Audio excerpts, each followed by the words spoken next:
सूरदास ने गाया था, मुरारी मेरो क्या बिगड़ेगो, जाएगी लाज तिहारी। कृष्णा जब वस्त्रहीन होती जा रही थी तो सूरदास ने गवाया है, मुरारी मेरा क्या बिगड़ेगा, जाएगी लाज तिहारी, तेरी इज्जत का प्रश्न। तो मेरे मन में ये है, आप आशीर्वाद देना।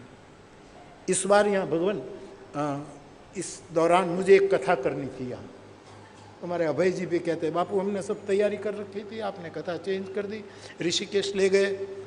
तो जब भी हो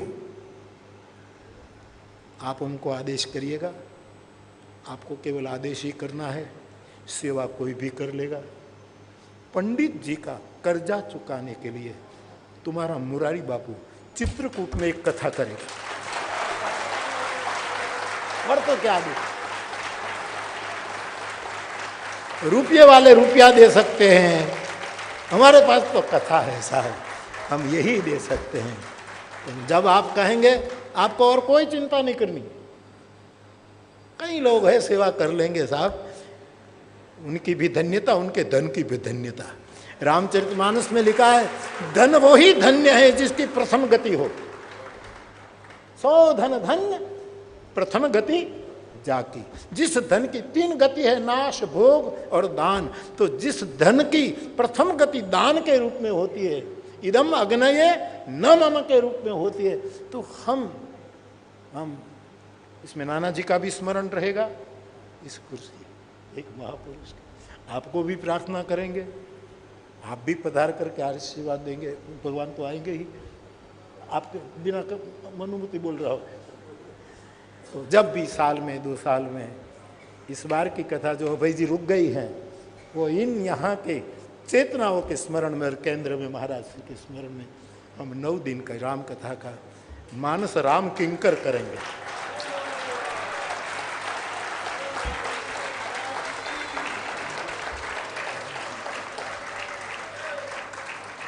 तो इन्हीं शब्दों के साथ इस वाक पुष्प को पंडित जी के चरणों में बहुत श्रद्धा के साथ समर्पित करके मैं मेरी वाणी को पूरा सात्विक आयोजन रहा।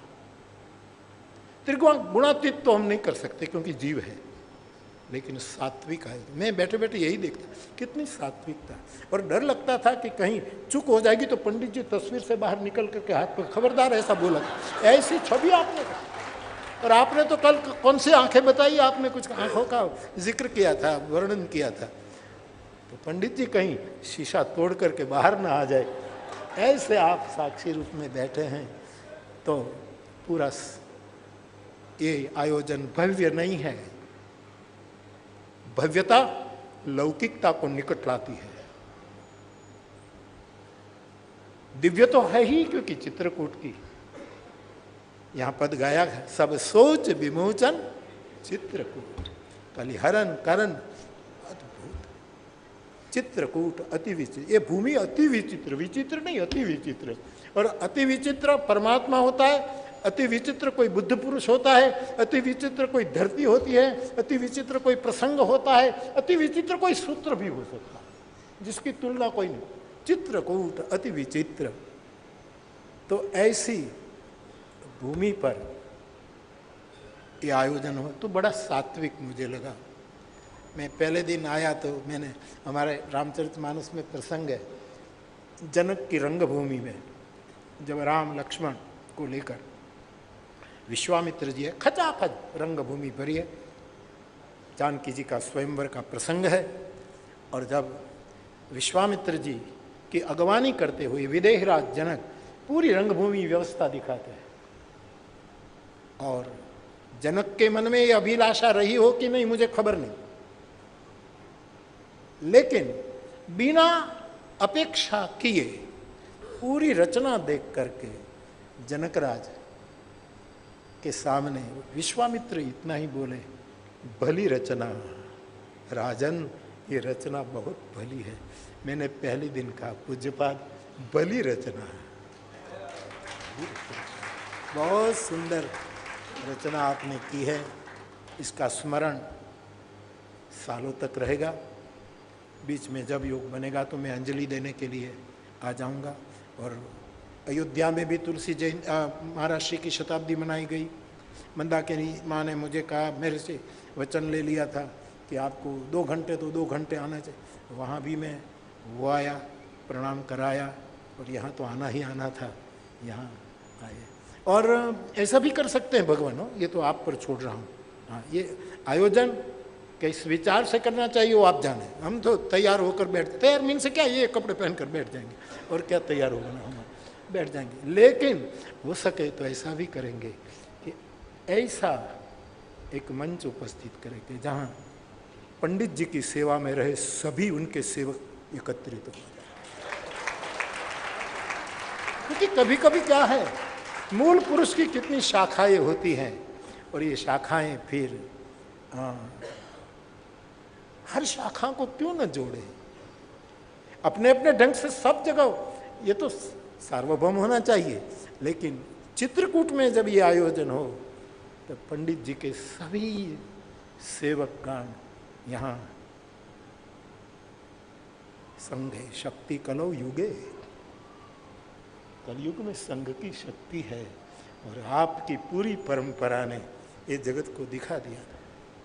नैरोबी में भगवान में कथा कर रहा था सालों पहले, तो वहाँ शाखा चल रही थी, आरएसएस की शाखा चल। वो लोग मेरे पास आए, बापू हमारी शाखा में आप प्रवचन करने आएंगे? तो मैंने कहा आपके ये सब कुछ आपके अकेले के ही है, हम असभ्य है। मैं गया था, फिर कुछ आलोचकों ने आलोचना भी की, तो हमें क्या लेना दे, हमें क्या लेना। ओशो रजनीश जी को किसी ने कहा कि तुम्हारे अगल बगल में ऐसे खराब लोग रहते हैं, ऐसे खराब लोग रहते हैं, ऐसे खराब लोग रहते हैं। तो ओशो ने कहा उसमें मुझे क्या है, तो है जो हो, उसमें मुझे क्या। तो किसी ने कहा लेकिन आपकी भी निंदा होती है, तो उसने कहा इसमें तुझे क्या। निंदा अस्तुति उभय सम ममता मम पद तुल्य निंदा स्तुतिर मौनी संतुष्टो। और ध्यान रखना, किसी यात्रा को, किसी भी राष्ट्र गौरव की धारा को कोई निंदक निंदा करे तो वो उसकी निंदा नहीं कर रहा है, अपनी खानदानी का परिचय दे रहा है कि हमारा घराना ये है, हमारा खानदान ये है, हम इसके अलावा और कुछ सोच भी नहीं सकते, ये उसका परिचय देता है। तो मुझे बहुत प्रसन्नता होती, बहुत समय के बाद आपसे मिलना हुआ, आपका दर्शन। आप तो इतने व्यस्त होते हैं राष्ट्र कार्य में।